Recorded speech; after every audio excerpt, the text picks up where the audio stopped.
Assalamu alaikum. Hello everyone. Today will be the first digital lesson. The process will be as the following. I will upload on Moodle the PowerPoint slides for the lesson and any exercises that I will solve during the lesson. Then a video recording for the lesson will be provided on Moodle. So please, from now on, we have a weekly classes as before, but now you will do all your studies at home. So you will find week by week I will upload lessons for the week. For example, at least you will see 2 lessons per week provided on Moodle. Okay, today I will start with the new chapter. This is chapter 9, called Plant Assets, Natural Resources, and Intangible Assets. So the purpose of this chapter is to show the accounting for these 3 types of assets, namely plant assets, natural resources, and intangible assets. So first of all, I will start with objective 1, talking about plant assets and how it is recorded by using the historical cost. Then we will see how this type of assets will be depreciated. Then in objective 3, we will talk about 2 types of expenditures, one called capital expenditure and the second one called revenue expenditure. And then we will cover the topic of disposal of plant assets. After that, we will talk about how to compute depletion for natural resources, and then we will talk about the last type of assets for this chapter, which is intangible assets, and we'll show how we can account for this type of assets. In the last topic in the chapter will show how these items will be reported or presented in the financial statements. So let's start with the first one, plant assets. For an asset to be recorded as plant assets, there must be 4 conditions to be achieved. The first one, the asset should have a physical substance. So it means it has a definite size and shape. So we can, for example, we can touch it, we can catch it, we can see it, for example. So this is what we mean by a physical substance. The second one are used in the operations of the business. So the business bought this asset or acquired this asset to use it in the operations of the business. So it's not an ideal asset.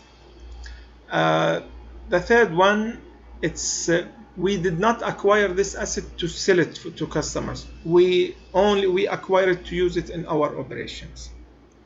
And finally, this asset will provide a benefit for the business for a number of years, which means it has a long life or an indefinite life. فإذا عندنا البلانت assets هي عبارة عن assets. أول شيء لازم يكون لها محسوسة، بنشتريها حتى ان احنا نستخدمها في البزنس اوبريشنز مثلا، مش ما بنشتريها على اساس بغرض اعاده بيعها للكاستمرز. عدا عن ذلك هاي الاسيتس بيكون عمرها طويل او عمرها غير محدود مثلا. Okay, now these assets usually referred as property, plant and equipment. Sometimes it's referred as plant and equipment, sometimes it's called fixed assets. So we can use all these terms interchangeably.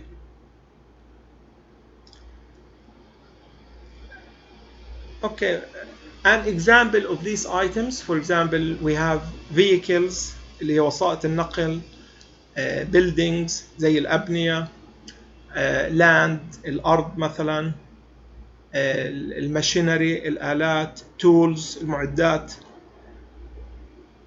كل هاي الايتمز احنا ممكن نصنفها ضمن اللي هو البلانت اسيتس. فمثلا الشركه ممكن انها تشتري قطعه ارض وتبني عليها مصنع مثلا، وتستخدم هذا المصنع لانتاج سلع.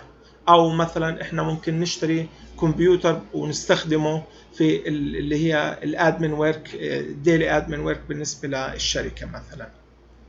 فهاي كلها عباره عن اكزامبلز بتكون موجوده على البلانت اسيتس. Okay, now slide 4. The historical cost principle requires companies record plant assets at cost. So this type of asset should be recorded at cost. And what do we mean with cost? Cost is any expenditure necessary to acquire an asset and make it ready for intended use. فإذا راح نستخدم بالنسبة اللي هو الاكاونتنج بالنسبه لهذا النوع من الاسيتس، راح نستخدم اللي هو الهيستوريكال كوست برنسبل. وبناء على هذا البرنسبل طبعا احنا يسجل الايتم او البلانت اسيتس اللي احنا بنشتريه مثلا على حسب تكلفته. طبعا تعريفنا للتكلفه ما فقط راح يشمل اللي هو البيرتشيز برايس، لا كمان راح يشمل الان any expenditure needed to make the item ready for intended use، اللي هو اي مصاريف اخرى بنحتاجها حتى نخلي الاسيت جاهز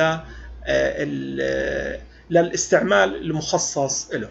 طبعا حتى نفهم هاي العباره اكثر خلينا نشوف اللي هو النكست سلايدز.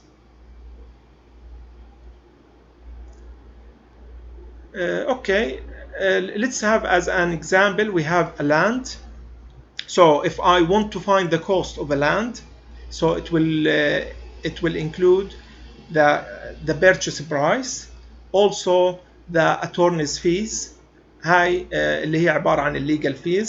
purchase price أكيد اللي هو سعر الشراء، اللي هي the consideration given to the seller. Third one, real estate brokers commissions, any commissions paid to brokers. So اللي هي العمولات اللي بندفعها احنا للوسطاء مثلا، ممكن يكون في سمسار انا بدي ادفع له كوميشن حتى اشتري هاي اللاند. accrued property taxes and other liens assumed by the purchaser. طبعا لو في ضرائب معينه الدوله بتدفع ضرائب معينه على عند عمليه اللي هو الشراء لللاند مثلا، زي اللي هي بنسميها الان البروبرتي تاكسز اللي هي الضرائب على العقارات. The final one, clearing, leveling, demo of existing structure. This one means that sometimes you buy the land but it's not ready, so you have to level the land, or you have to clear it from any unwanted items or maybe rubbish or whatever. مثلا فاحنا لما بدنا for last one اللي هي الكليرنج، انا ممكن اشتري قطعه الارض، فهي احيانا ممكن اعملها عمليه الان تمهيد، او اعملها عمليه الان تنظيف مثلا، او يكون عليها بناء قديم غير لا ما راح احتاجه انا، فمثلا بدي اهده واتخلص منه. فكل شيء هذا اللي هو عمليه الكليرنج اللي هي خلاص ان الان to make the land ready for the intended use، هاي التكلفه او اللي هي this cost will be included within the cost of the land. Now let's have a numerical example that explains the cost or the historical cost concept. Assume that Noor Company Limited acquires real estate. real estate اللي هو العقار، real estate عقار زي مثلا مبنى ممكن نسميه real estate at a cash cost of 2,000,000. فإذا ال 2 مليون هون هي عبارة عن البيرتشيز برايس أو سعر الشراء. فإذا أنا دفعت ثمن الريال استيت أو العقار دفعته 2 مليون. What else did we pay? The property contains an old warehouse that is raised at a net cost of 60,000. 75 in costs, less 15,000 the proceeds from salvaged materials. طبعا هون أنا عندي في الأرض كان عليها old warehouse، مخزن قديم ما بدي إياه مثلا أنا، is raised، فإحنا هديناه أو تخلصنا منه مثلا الآن at a net cost of 60,000. كلفني الآن التخلص منه 60,000. بيحكي لي هي فعليا 60,000 اللي هي 75,000 تكلفة الهدد ونقل القمامة والهدد من الأرض مثلا، less 15,000 proceeds from salvaged materials. ممكن إحنا لما هدينا الوير هاوس حصلنا على حديد، على معادن، على أمور معينة وبعناها كخردة مثلا، الآن حصلنا من 15,000. So the net cost of raising this warehouse is 60,000. Okay. What else? We have additional expenditures are the attorney's fees. هاي اللي هي مصاريف قانونية، يعني مثلا زي انه احيانا انا حتى اسجل قطعة الارض باسمي بدي ادفع مصاريف قانونية، ممكن لمحامي، ممكن طوابع، ممكن تسجيل في الحكومة في الشهر العقاري بدي ادفع مثلا الان 10,000. And finally the real estate brokers commission of 80,000. ودفعنا عمولات كمان، عمولة ممكن للسمسار دفعنا له 80,000. Now let's see the journal how much is the cost of this land. So the land will include all of these costs. So the purchase price، السعر اللي دفعنا 2 مليون ثمن قطعة الأرض.